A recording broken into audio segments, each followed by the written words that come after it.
Alfred Adler spoke about how all problems are relational, and addiction is no different. It affects the individual, the partner, and the family. And this is something that we see on a regular basis.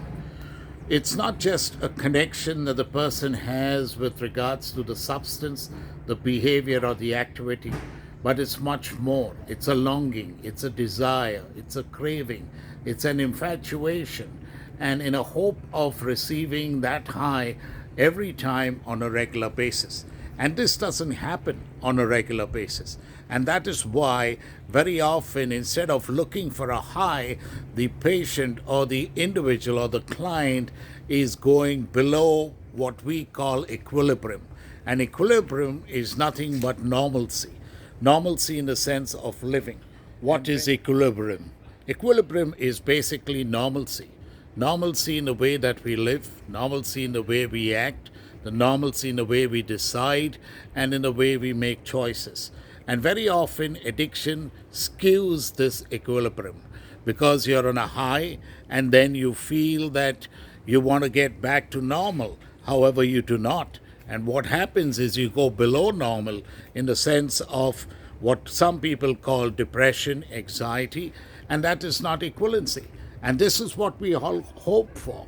However, in addiction, this is so skewed that it is a craving, wanting to be on bliss and getting a high every time with all people in all circumstances. And you and I know this doesn't happen.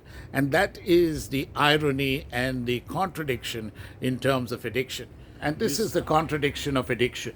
You start off hoping to get a high, however, depression is close at hand.